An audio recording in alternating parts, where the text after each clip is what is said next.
This is Dianne, the 40-something from, I'm telling you, the land of the Duramax engine and the Allison transmission.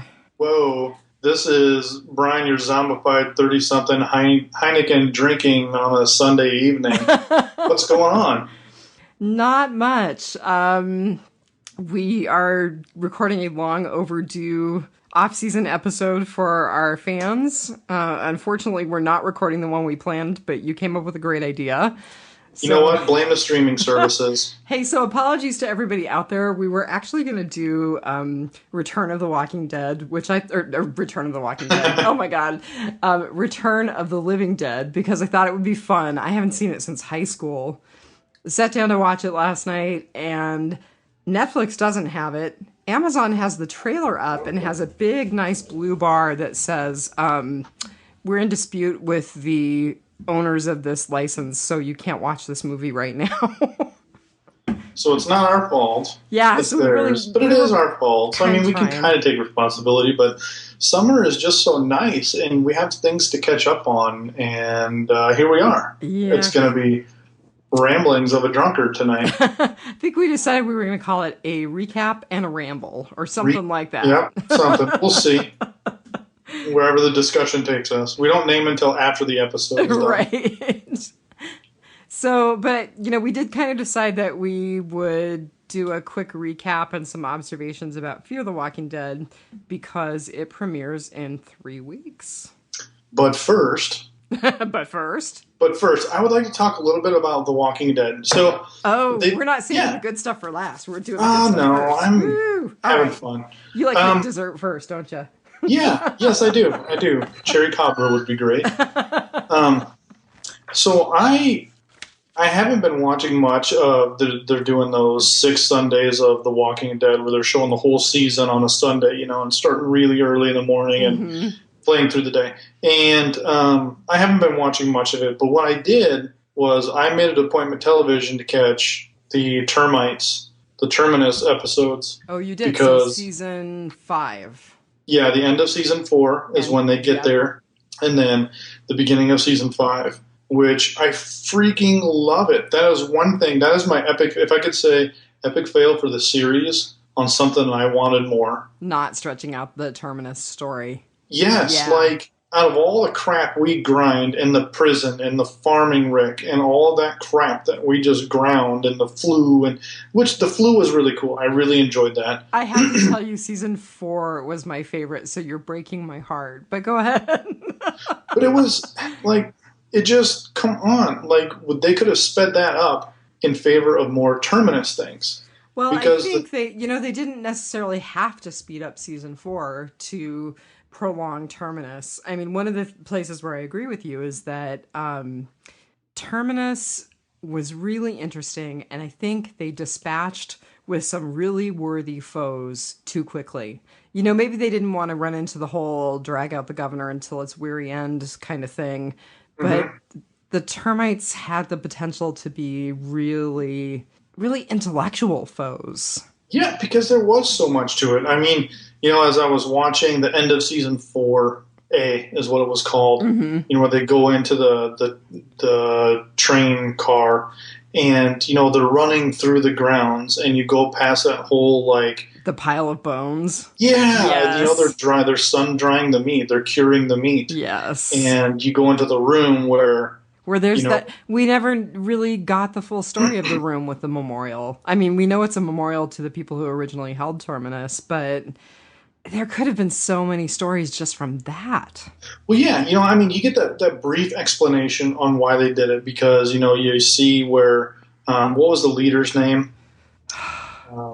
Gareth? Gareth. Yeah. So you see Gareth's situation where his mother was raped by those passerbys. By the marauders, yeah. Yeah, so that's why they have, always us first and all that stuff written there, and that's why they eat people because, this is what we have to do to survive, and it's not going to be us, it's us or them, kind of a deal. I get it, but you get such a quick explanation, and you get such a quick thing, and how they held the leader in that box. Right. They held him in there just to torture him forever and ever and ever.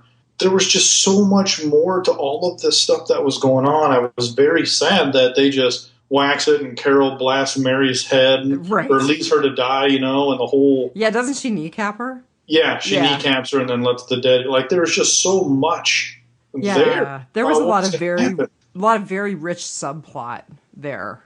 And as one of those people who likes backstories and who likes subplot, I think they could have done some really interesting stuff in the world of Terminus. Yeah, man, it was just so dang cool. I really loved it. And Glenn almost got beat with a baseball bat there. Right. In that trough, they had just such a systematic, like, here's how we kill people, here's how we, eat people, here's how we clean them. It was just a whole deal, and it was really cool and interesting. And they just kind of pissed it away, I think. So as that was happening, I was like, man, this stuff was really cool. I really loved this. And here's how it all ended. I still have to tell you, and I know that a lot of people are going to snark about this, but the Herschel buildup to this day is one of my all-time favorite episodes. As someone who works in healthcare, it was so interesting to me from a healthcare perspective to have that infection that had nothing to do with the Walking Dead virus, to have that additional challenge to our people, and to have our people on runs looking for things that might potentially possibly stem the tide of this illness. It was fascinating to me. I really liked it, and I thought Herschel was finally a compelling, sympathetic character, because he was a real jerk in the early days. He was. He was a sanctimonious jerk in the early days. Yeah, he still thought everything was going to come together, and they were just sick. And right. He had I didn't like him that much. I really got tired of him. But, I mean, if you look at the whole story arc when he was good and he thought they were sick and he was trying to save everybody, and then they went back to the bar and he used to be an alcoholic and all that stuff. Yeah. Now, did that come was through? Perfect. The mic button did not work, huh? But we leave it there because the timing was impeccable. I literally hit mute, thought I hit mute, ripped it, clicked back, did not hit mute apparently. At least you're not like me. At least you didn't hang up on me instead of hitting mute. Yeah, she kept hanging up on me. Nothing personal. Anyway, so Herschel ultimately got a great arc and a great send-off. Yeah, it was neat, to watch him kind of get decapitated, and then the governor just kind of freak out and just kind of lose it on his decapitated head, and just everything. Like, it was just really cool. But, and then you go or even just the build-up to Terminus when Rick and Carl and Michonne, they get stopped by the claimers, and the whole, rape scene is about to start, right. And then, Rick just, the whole monster where Carl's struggling with, I'm a monster too. And Rick just bites his neck open and blood everywhere and just all hell breaks loose, And I've got to tell you, that cold open of Rick sitting up against, I think it's a Suburban, sitting up against that Suburban covered in blood and just shaking with that 1,000-yard stare.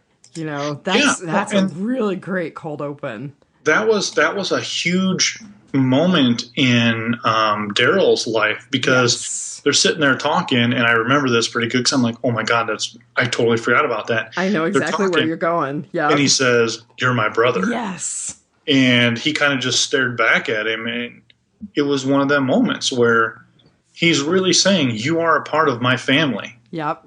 And this is how it's going to be. Boy, how far we've come from that.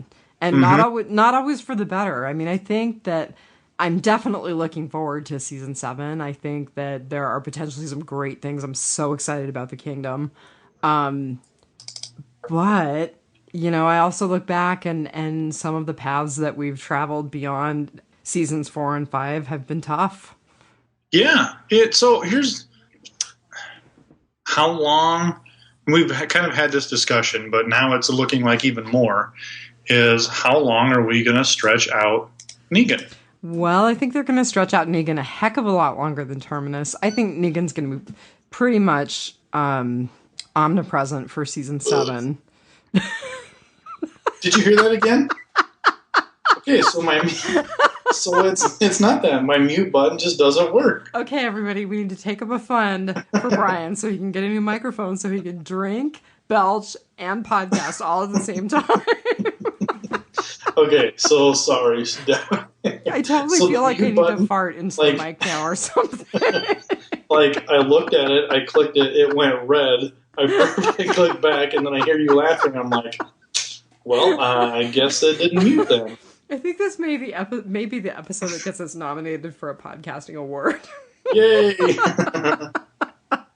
So we're having fun. It is Sunday. And I think Negan will be all of season 7. Yeah, I do too. I hope they don't go make it a governor where he's 2 seasons, 2.5 seasons. Right. Let's just be done with this. So, some cool things from that trailer where Negan is back in Alexandria. Oh, yeah, everybody. So you need to watch Stop.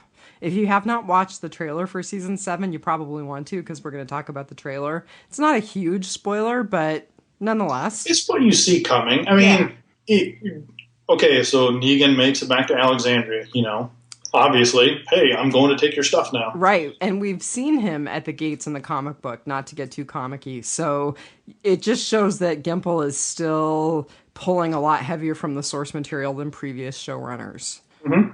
So, that's not a spoiler because, he's obviously going to go there at some point. Right. So you see this stuff, you see it happening, you see Ezekiel with the tiger. And I can't believe they're doing the tiger. Yeah, we're going to do some CGI. There's totally part of me that is like, cool, and there's another part of me that's like, oh, come on, you guys, that really is jumping the shark. So we'll see. I don't know. I'm kind of excited about it. Mostly I'm excited about it. Yeah, I am. I don't. There's no doubt in my mind that it's not going to not be done right. They're going to do it right. It's going to do it. They're going to divert enough from source material to make it new and fresh. Because I haven't read anything, so all this from here on out is new to me. I stopped reading the comics once I realized I was going to do podcasting and all that stuff. So I have read some of this. I haven't read the whole arc. Just FYI. So halfway through, you'll be in the dark. Right. I'm already kind of in the dark because I don't remember a lot of this arc. I have not reread it, whereas I reread some of the old stuff. So, yeah. All right, then. So that's okay. I mean, we're going to be just fine, I guess. The one thing that I do remember, and this is not spoilery either, but really the kingdom, the saviors, the hilltop, and the survivors are all pretty strongly intertwined for a while, which, I mean, we kind of see coming anyway. It'll be interesting to see exactly what Gimple does with that. I think that it certainly looks like he's going to pull, again, pretty heavily on the source material for those. I tried looking at the trailer to see if I could figure out who made it beyond the scene with the bat, which, of course, we're all still wondering. So we've got. Can you hear me better now? Yeah, we've got better sound. You'd sound less echoey. All right. Well, that's because my input was going through my laptop. And when I was burping, that's why you could hear it. So now it just it dawned on me that I was like, wait a minute, the reason the mute button, so let me check this. Yeah. Yeah, all right then, we're good. Dang it, now we're going to lose all of the sound effects. Now I can keep pounding beers. Anyway, so I was watching the trailer kind of trying to see if I could get clues as to who is not in the line of fire for the bat, ultimately. And they did a really good job not showing enough of anyone to really give you a sense of who died and who goes on. I think they pretty heavily played on Glenn's previous near misses, and they really yanked on those sentimental chords where, we see Glenn as a kid, we see Glenn as a kid, as the kid that he was in season 1. We see Maggie saying, "You won't ever need a picture of us again." Yeah. And so I think that pretty strongly hints, but I think that it still could be anybody except Carl or Rick. There's been some debate on that not one person is getting killed, 2 people are getting killed. So one of the references that I saw to that is that we have to remember that Maggie's pregnant. So it's possible that she miscarries or she dies and they lose both Maggie and the baby. So I was thinking along the lines of, he says, this is what I'm going to do. if one of you tries to stop me, you'll die too. And then we lose both Glenn and Maggie. Maybe. But, since we talked about the trailer, Maggie's in the trailer. And so I have Maggie with a question mark written on my list of who survives, because I think there is some of her showing from behind Negan in one of the scenes that clearly takes place after the killing. Yep. That's what too? I thought. Yeah, okay. yeah. That's what I was thinking about. The other thing is it did make me remember who isn't in the line of fire at all. So we know that Carol and Morgan are in the clear. We know that Heath and Tara are in the clear. And it also showed us Jesus and Enid, who were not there at the scene with Negan. So it just kind of reminded me who some of the other survivors were. Eric, Ross's boyfriend. Ross. Ross Marquand. I always say Ross. I think of him as Ross in my head, but I do too. Aaron is Ross. Eric is the boyfriend. So, I mean, there are some things it was fun to see those, because even if we go back to some of our episodes, I'm like, where the hell is Jesus? Yeah. Get it? Yeah. But, like, where is he? Why is he? Yes, I get it that he ran in the middle of the night, like, go back and go do this and go let them know and whatever. We'd get to see Tara and Heath, so that was cool. And they seemed to be in their own trouble. Mm-hmm. So there was all those good things, and I liked about it, and I really did. But I still like, Eugene getting plugged, man. So here's the other thought.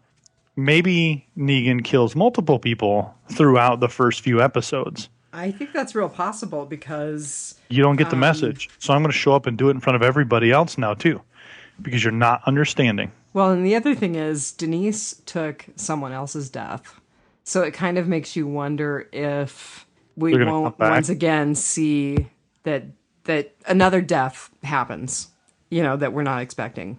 I think it's real possible that Negan is responsible for someone else's death. I thought it was kind of cool that Dwight was pretty liberally interspersed throughout. Mm-hmm. Dwight has a pretty significant role in this arc in the comic book, so it'll be interesting to see how they play that out.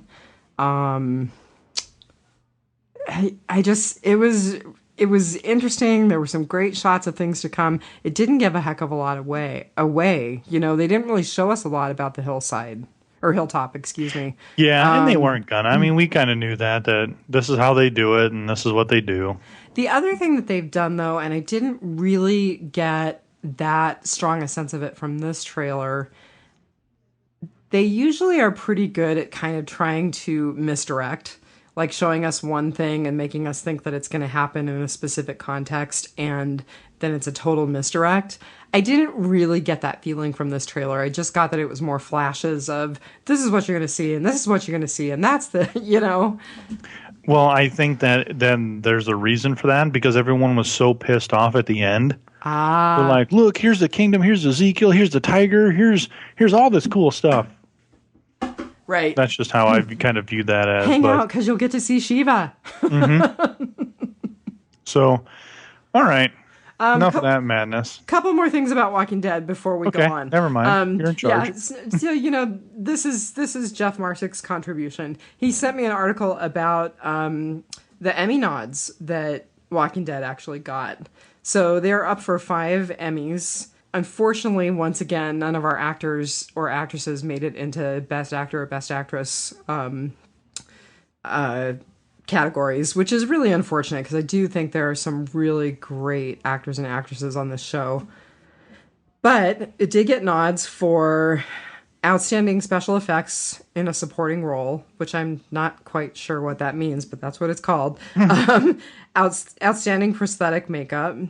The Talking Dead got a nod for Outstanding Interactive Program, but Chris Hardwick did not get Outstanding Host nod, which is kind of lousy. I kind of like Hardwick. I'm enjoying him more and more, especially as I listen to Nerdist more and more. Flight 462 got a nod for Outstanding Actress in a Short Film, so they did get an actress nod there. I'm assuming it's the gal who plays Alex. And then it also got a nod for Outstanding Short. Really? So the whole series itself. Intriguing. Yeah. Do I think anything is going to win? Probably not, because I think awards shows are really snobby. But Oh, it's corruption. There's no interest in those of us plebes who actually watch things like The Walking Dead. Yeah. It's all money. Yeah. Although, if you think it's all money, you'd think they'd give us more attention, because, good lord, The Walking Dead is a steamroller. Yeah, I haven't watched anything about any of that stuff in like forever. I've got to say, just skimming through that article, Game of Thrones got tons of nods. There was another... Oh, Better Call Saul actually got quite a few nods as well.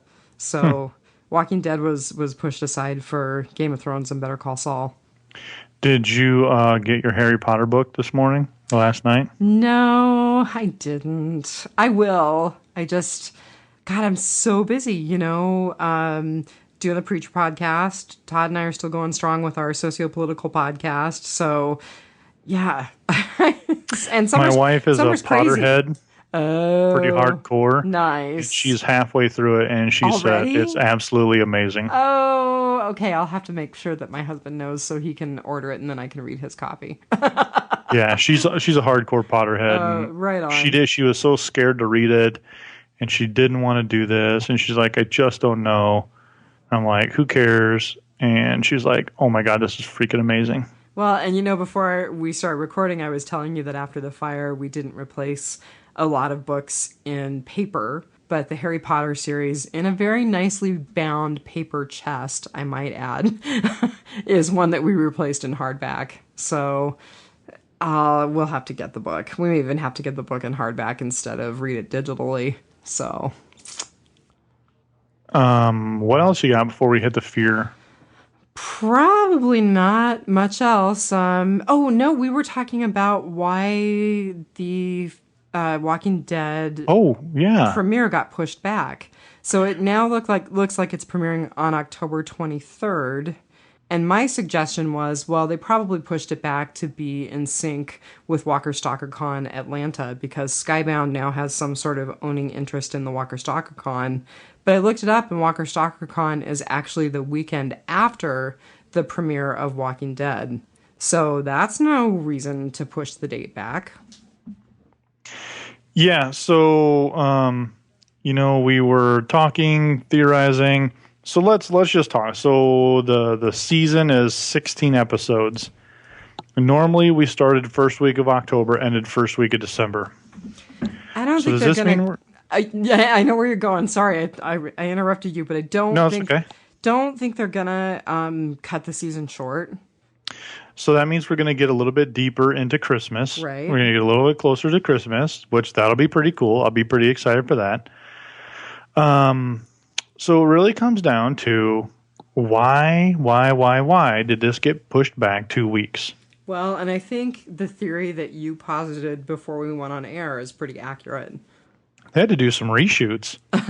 Yeah. I mean...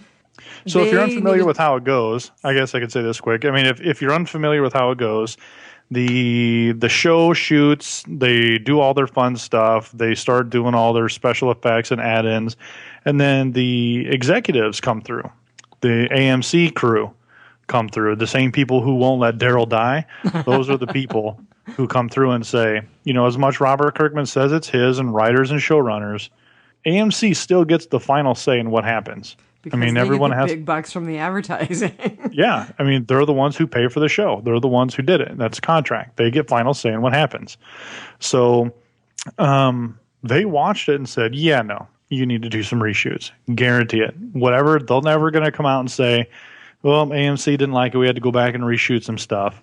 But with the stinker they laid at the end of last year, AMC is concerned for ratings. That's their whole point.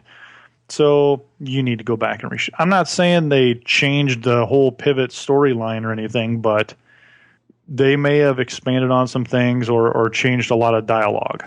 Well, and the other thing that happened is immediately Gimple and Kirkman came out and they were like, "We promise you're going to really love the season 7 premiere. It's going to be the best thing ever." So they had to live up to that. Yeah, so I think it's reshoots is why we got pushed back, and if that's the case, fine. You know what? I hope so, and I hope it's for the better. I got to tell you, by the way, on the Nerdist podcast, there's a recent interview with Kirkman, and it is so funny. And the way that he kind of rubs his own face in the Glenn fiasco and then the finale fiasco, it's pretty funny. If anybody is interested in just hearing an interview with Robert Kirkman, I highly recommend the one that's most recent on the Nerdist. I think he's been on 3 or 4 times, and this is the latest one. So here's I wish, what's his face? Hartwick could really push the envelope, when it comes to, The Walking Dead and interviewing these guys, because he's paid by them. So it's like that whole situation where you go into your meeting with your boss and your boss says, "What do you think I could be doing better to help you out?" You're just wonderful. I love you. Yeah, this is great. I was wondering if you could explain a little bit like this, and I guess I would really like this. But other than that, I mean, things are awesome here, boss. You're never going to be like, yeah, you know what really pissed me off was all this stuff, because Hardwick, even at the end, he's like, oh yeah, it was a great way to view it and look down the barrel of the bat, and oh my gosh. He never took an what the hell. It's pretty funny when you hear him rationalize his own choices in his own podcast. And I will say that nothing he says is secret, because someone from AMC is listening to make sure, even to the Nerdist, to make sure that he's still toeing the line. But it's interesting to hear him talk about his own decisions and his level of knowledge, at least the level of knowledge that he claims about these things. Yeah, that's all I'll say about that. Well, should we dive into Fear? Fear premieres in 3 weeks. Let's do this. Fear's in 3 weeks. Are you scared? Are you fearful? Do you want my honest opinion? Do you want the honest opinion that I shared with you before we... Yeah, let's... Well, I'm sure... Here's the thing. I'm sure we're not negative. We're just realists. And I think everybody else out there is the same way. Here's the thing. I looked through the stuff, because we kind of talked about doing a recap of 1 through 7, the beginning of season 2. And as I was going through it, I thought, here's the problem. By the end of the pilot for Walking Dead proper, I was hooked. I wanted to know what was happening to those people. I cared about those people. I was so moved by Rick and Morgan. I mean, I was hooked. By the end of the Preacher pilot, I was hooked on Preacher. I didn't know a damn thing about the episode or about the series or the comic books, but I was hooked. I still can't say that about Fear. I mean, the main reason I'm on board with Fear is, number 1, we're podcasting it. Number 2, it's part of the Walking Dead universe. I'm not sure if I were not podcasting, if I would still be watching it or giving it a chance to continue to try to catch its stride. I don't care about those people. I don't like any of those people. Yeah, it's tough. We've talked about this for a while, that, we're not shocked by what we see on the screen anymore in this universe. Mm-hmm. We're not flabbergasted. If anything, we're cheering for more gruesome stuff now, because right. we're over the sticker shock of the zombie genre. It was when Walking Dead, wow, this is crazy, and there's a dead girl, and she is trying to kill people. Mm-hmm. Now we see, and we're just like, oh, well, how is he going to kill her this time, or how is she going to kill her this time? Let's see how they ramp this up. Or who's the bigger danger? Because from Fear's trailer, it does look like they are definitely headed into fight the dead, fear the living territory. Yes. So just that opening part of the trailer, I was very happy to see that Nick is separated from his family. And we still have Chris and Travis separated from the main group as well. Mm-hmm. So I was very happy to see that they've kind of went apart. They've went their own ways. Everyone's kind of, broken apart. And Strand and, man, what's her name? The lady I hate. Madison. Madison. They're still kind of together and, I'm going to go back to bouncing your hating ideas. on Madison, by the way, but go ahead. What's that? Said I'm going to go back to your hating on Madison, by the way, but go ahead, because I think this is really important, thinking about how the groups are divvied out. So Madison and Strand are still together. along with Ophelia and Alicia. My honeys. And then we've got Travis and Chris separate. So we've basically had 3 concurrent storylines now. 4. Nick. So Nick, Travis and Chris, Strand, Ophelia, Alicia, and Madison. What's the other one? Oh, Daniel. We don't see any mention of Daniel. And I remember that you and I had a discussion around whether or not we actually thought Daniel died. And yeah, I don't think he self-sacrificed. So I was pretty convinced that he was, but when I was going back and looking through the stuff for episodes 1 through 7 of season 2, I'm no longer convinced. Yes. And especially because we don't see a damn thing about him in the trailer. Yep, you betcha. And I don't think they squander someone with Ruben Blades' star power by letting him blow himself up and never mentioning him again. And they also had that whole storyline about Griselda's ghost coming to him and saying, I'm waiting for you, I'm waiting for you. I don't think they squander that either. Yeah, I think it's he's a fan favorite, plain and simple, and the fan favorite's not going to die. And he's truly one of the biggest names in the series. I mean, I know that people know the gal who plays Madison from Gone Girl, but she didn't have a huge part in Gone Girl. I know that the guy who plays Travis, Chris Curtis, has done other stuff, but again, not a huge name. And while Ruben Blades is not a huge name, he's been in a fair number of things. He's easily recognizable. So the trailer. I'm sorry, I interrupted you because you were saying you were glad that Nick was not back with his family yet. Yeah, I'm very happy that all of a sudden it was like, 5 minutes later they all refound each other. So everyone is very separated, which I love. Which is kind of shades of season 4 of Walking Dead proper, because that's when we've got everybody kind of making their own separate way to terminus. Mm-hmm.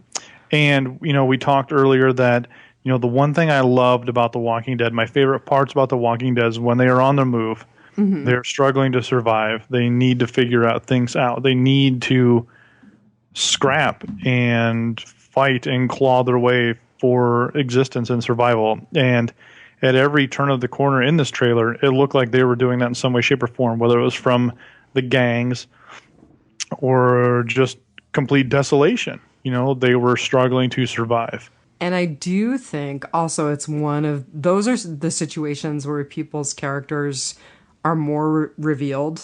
And I think it's one of those situations where we also get the chance to meet new survivors and welcome them into our group. Yeah, so that was the other kind of thing, is everybody that you've seen in here, they all had a new person with them in some facet. I think the guy who's the volunteer healthcare person, whether he's a doctor or someone who has different training who's now functioning as a doctor because he's the only person they have, I think that person obviously becomes pretty significant. There's a female survivor who looks like she becomes pretty significant. Yeah, well, so my long shot prediction. What did I call him last year? Good God, I'm so out of bold prediction. My bold prediction. Yeah. Good Lord. My bold prediction is Ophelia's going to die.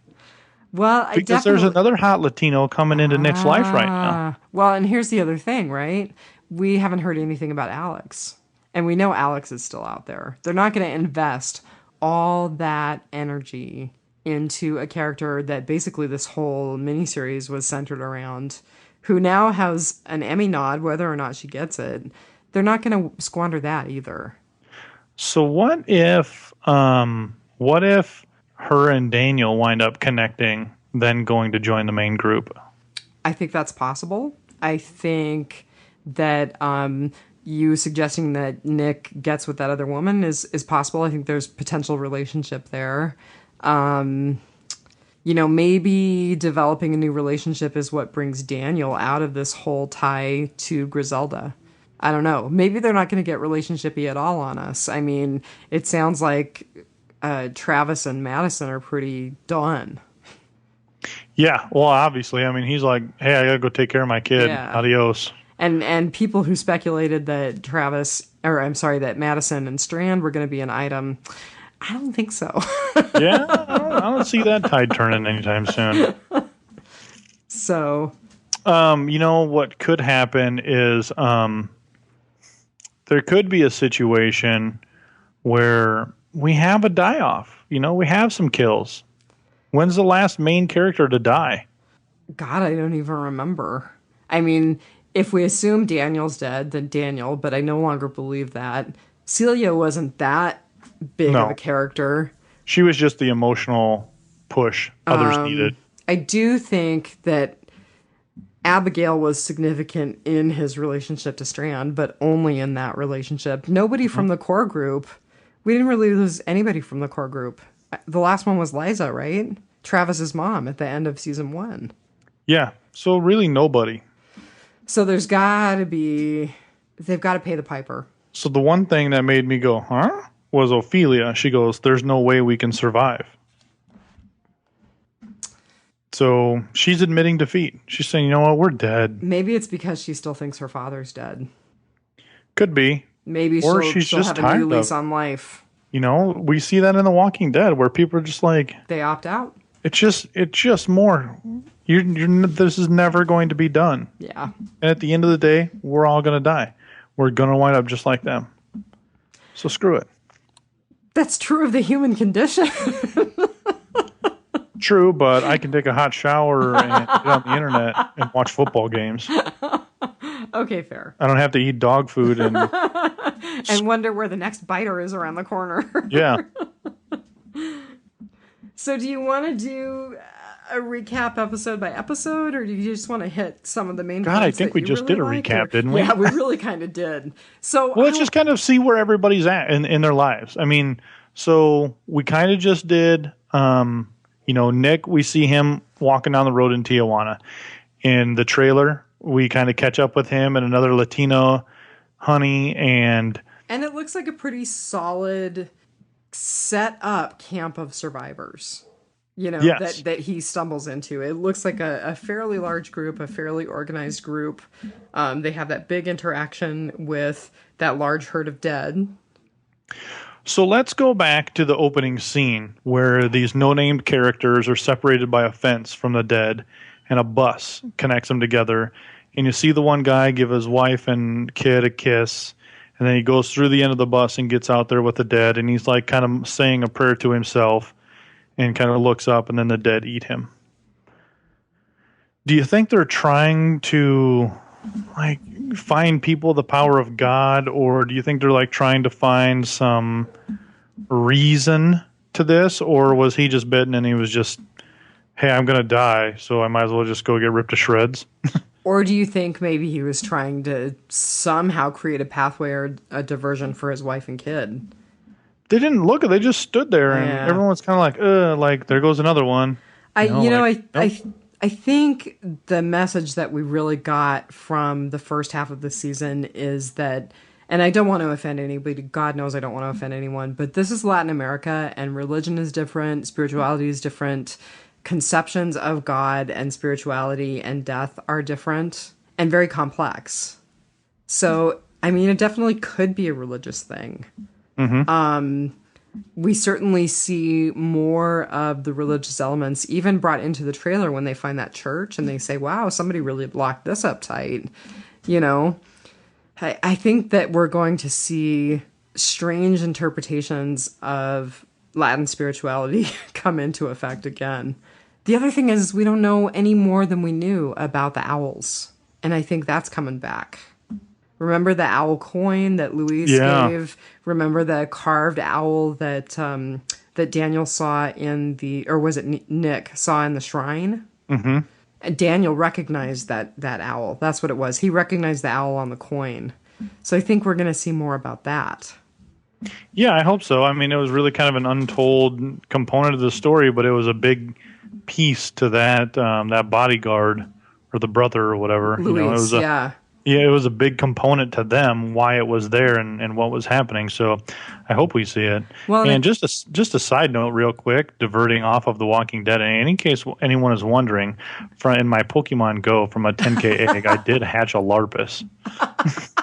Lapras, whatever, the big whale-looking thing. Oh, man. Okay, so totally not even in my vocabulary, but my friend Alyssa, who I hope is listening, will appreciate it. Anyways, the owl. So I did look up the owl again, because I remember thinking, this is pretty significant. And the symbolism is really mixed, and it's interesting because if you look at like non-Christian cultures in the East, so like the Greeks, for example, Athena, she was the goddess of higher wisdom, and the owl was her symbol. Christian Gnostics, on the other hand, associated the owl with Lilith, who was the first wife of Adam, who was eventually, I don't know, relieved of her post because she wouldn't submit to Adam. Not just sexually, but she just would not submit to Adam in terms of obedience. But then when you start looking at the Native American, and this is generalizing because it's not true for every group, but generally speaking, Native Americans identify owls with death, evil. Someone who's allied to an owl is someone who's allied to a bad spirit or bad people. And I think that's much more in keeping with what we're seeing in Fear. Sure. So I hope I'm not like blowing this out of proportion. I hope the owl is actually still significant, but I'm curious to know where that goes. I think that still needs to be revealed to us. I agree. The other thing, and I kind of wanted to bring this back around to hating Madison and kind of wondering, just kind of wondering about the characters and wondering what's meaningful about the characters and how they're eventually going to hook us in. I was thinking of Madison in comparison to Shane. We had mixed feelings about Shane. We knew why we hated him and why he was such a jerk, but we also totally got that there were some really valid things that Shane was trying to do and that Shane observed. And there are some people who are like, Shane would have made a better leader than Rick. And I look at Madison and I'm like, we don't have those complexities. We know we don't like her, but we're still not really sure why. Oh, I know why I hate her. Well, because she's a harpy. Because she's like every bad stereotype of a woman in a situation like this. She's just a bitch. She's every bad stereotype of a woman in a stressful situation trying to exert control. Man, it's just so aggravating. It's just like, stop it. Just stop. I know. Like, she's just hating on everybody. And if she's yelling, if she doesn't get her way, and she's all pissed off, and just, man, it is just so agitating to me. That's why I don't like her. I don't like her. I want to like her. She's supposed to be the lead character in the series, but she's really not my favorite person. Yeah, I mean, and even in that, where she comes out and says, in the interview, she said, I wish, my goal for this is I'm that the female Rick Grimes. Yeah, I'm the Rick Grimes of this. And I was just like, what? No. So the last time I heard someone make a big thing about that, it was the girl who plays the lead in The Divergent. And it was one of her first interviews, and they were asking her about other, like, trilogies. Mm-hmm. And she was making fun of Twilight and stuff like that. She's like, oh, my God, this stuff's so stupid. I don't understand. Just going out. And it's just like, you just alienated a whole bunch of your fans that are going to be watching your stuff, whether you realize it or not. Guess what? Her movie is going straight to DVD. DVD, and they canceled the second part of the last movie. They did? Yep, done. That's shocking. I didn't know that. And the reason that I say that's shocking is that it was an excellent series in terms of novels, a written series. I enjoyed it, and I'm sad that that's taken a dive. She's also become quite a political activist on, perhaps sides that I might be more interested in than you. And so it might be also that her political activism has sunk her career. Because, Hollywood doesn't like people who are too loud.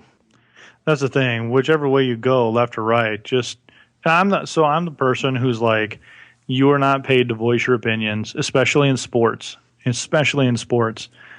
I hate it when athletes come out and say, sports people, Jesus Christ, drink another one, Brian. When athletes come out and say, I'm this or that, and it really annoys me because, you know what? At the end of the day, I don't care. I want you to play football, and I want you to play football very well for me. So other than that, it's altering how I feel about you. The thing go ahead. No, I was just going to, so that's what just drives me bonkers. The thing that's really funny is that I think I was watching a Young Turks podcast, or they podcast, they do video casts as well as audible podcasts. It could have been another alternative news source, but one of the people who was talking said, God, like I was watching the Republican National Convention and I was like, oh, Scott Baio's such a jerk. He's so washed up. And he said, and then when I saw someone who was articulating my side of the argument, I was like, oh, cool. Well, Susan Sarandon says blah, blah, blah, blah. And I thought, I have to admit, I'm kind of like that. Mm-hmm. I recognize myself in the story that reporter was telling. So it's a whole nother ball game when someone's singing your tune, right? Right. Exactly. And, at least that reporter was honest about it and evoked a little bit of honesty in me. So I appreciated that. Okay, backing out of politics. Then you got The Walking Dead, and you're just like, right. What the hell? So but do you think studios bring that up at some point? Like when you sign this contract, just so you know, you are not allowed to voice your political feelings. Well, I think that stars of a major AMC hit are being noticeably silent. I think we really didn't start seeing the stuff about Laurie Holden's sex work rescue stuff because, she's been working a lot on sex trafficking and helping women get out of situations where they're trafficked. Mm-hmm. We didn't see any of that until her time as Laurie was done. I mean, I do think, for better or for worse, some of the bigger studios, some of the bigger players are like, you know what? You're here to represent our brand and play our character, and that's what you're here for. Yep. I've got mixed feelings about that. But again, if I'm being entirely honest, it depends on what they're voicing. So it's a business. It's a business. And you taking a stance can violate my business. Well, and I've got to tell you, working where I work now, I mean, I have to be careful about what I say in very specific situations because it could be interpreted as representing the state. And I don't want to run into that trouble. Yeah. Well, in my line of work, it's the same way. You are not, nope. When you punch out, you can do whatever you need to do. Exactly. But if you're wearing these colors, yep, you are not paid to take a stance. You are paid to do this. And if you take a stance, you can jeopardize your employment. And if something happens and there are reporters waiting outside when you walk out, you keep walking. Here we are, Walking Dead. Biters. Yeah, God, no, where are we? Right, biters. So I wanted to ask you, if you had a standout episode from the first 7 of season 2, because I actually did. I mean, for all of my negativity, I felt like there were really some standout moments. Like, this is not my standout episode, but for example, the cold open where the priest is preaching away at everybody, and there's that whole group of parishioners who are gathered inside of the church, and then they all die. And Thomas Abigail shows up. That was huge. That was one of the coolest opens they've had. That was kind of one of my favorite moments because you're sitting there watching him and you're thinking like, oh, he's doing this to heal everybody. Mm-hmm. But you find out, that the crazy old coot poisoned the sacramental wine. I know, I actually, as I was going back reading through the wiki, they said Cecilia is the one who poisoned the wafers, just like she poisoned the wafers for... Yeah, that's what I meant, the crazy old coot. And here's the other thing. I missed this, but when I was reading the wiki, apparently the priest said to Thomas Abigail, no, don't protect her. And so now I'm like, did he know that Celia poisoned it? Was he telling Thomas not to protect Celia? Maybe. Yeah, I don't know. So, but I thought, that was a standout moment for me. I thought that was a really cool opener. It was gripping. It was a departure from anything we've seen in the entire series. I loved it. And it introduced us to a new character. Well, I liked it just because he was really talking about, what kind of God would do this? No, this isn't God. This is the devil. The devil is doing this to tempt you and sway you. And we got to stay righteous. And then we're going to grab their guns and go start waxing fools. And that's why she killed him. But as far as an episode, I don't have a standout episode. And I think that's the problem. Now, I don't have an episode that was like, boom. That's funny because I actually do. But I'm still not hooked enough that I'm like, and that was a standout episode, and I want to see what happens to so-and-so. But it was actually episode 6 of 7, so it was the one called, with the Latin name, and I'm going to blow it again, Sicut Servus. Oh, yeah. And I had to look up again what that meant, and there's kind of a general theme that goes with it in hymns and preachings around the idea. And it's, as the deer long for the springs of water, my soul longs for you, O God. And so one of the interpretations that I saw pertaining to Fear the Walking Dead was, it's that concept of yearning for something like a relationship that you can't have. So I thought that was really interesting. Is that the one where Cecilia is like talking to Nick about you need to stay and be one of us and all that stuff? Right. You can stay here, and so it actually there's a place for you. It is the one that has the cold open with the priest. It's the one where Luis is killed when the military is inspecting the Abigail and all of the survivors are hiding below. And then Daniel knows to spike the 2 military guys that are dead in the head, and Luis begs not to be shot in the face or not to have his brain harmed. And it's the one where Cecilia is totally not even shocked by Luis's death, and when she finds out that he's not shot, she says, well, he'll find his way back. Yeah. I don't know. I just don't have an episode, and that's what frustrates me, is that I want this. I want it, but I just can't get there in its entirety. So I think the reason that I love that episode is there was so much that was revealed in that episode. Yeah. It was actually more like the season or the mid-season finale than the mid-season finale was, because, you've got Strand realizing that Thomas Abigail's bitten. You've got Thomas dying, and then Strand not following through with his promise to kill himself, but instead shooting Abigail in the head. I mean, there's just so much that's revealed, and it is the episode where Nick first sits down and really converses with Celia and gets kind of sucked into her interpretation of the world. So, I don't know, I felt like that episode was kind of one of those, we're catching our stride maybe episodes. So... I did look at the average viewing for like the whole season. I took the numbers of same day viewing from 1 through 7 and then averaged them. And the average viewing overall was 5.01 million same day views. So it's about a third. Yeah. I mean, right? It's about a third of what Walking Dead is doing. It's pretty comparable for season 1 of Walking Dead. But then I also have to remind myself, we're in season 2. And this has been renewed for a 3rd season. But it's also summer. Yeah, I know. And if you're a summer show and you got 5 million viewers, I would assume that's pretty dang good. And here's the other thing, up against Game of Thrones. I mean, I think that absolutely negatively impacted numbers.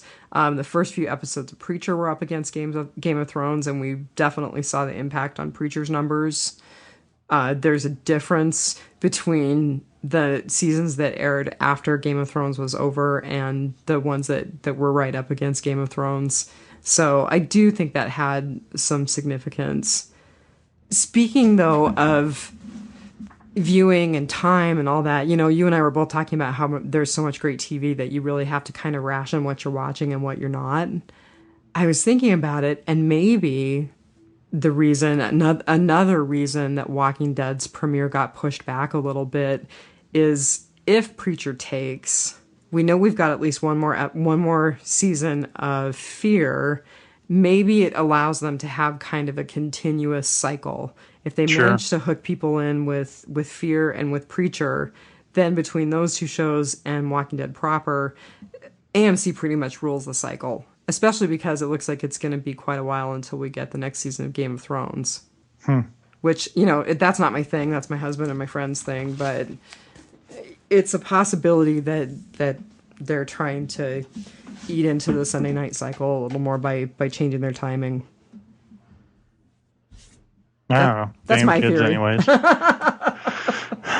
right. Well, I think I'm good for now. Yeah, I was going to ask 3 if weeks, you had we'll be anything back. else. So my plan is to do what we typically do and record our cast right after the episode. And then we'll get it to Rob and hopefully have it up the next day. Sounds good to me. Or we'll do the bright-eyed, bushy-tailed Monday morning record to have it to Rob on that same day.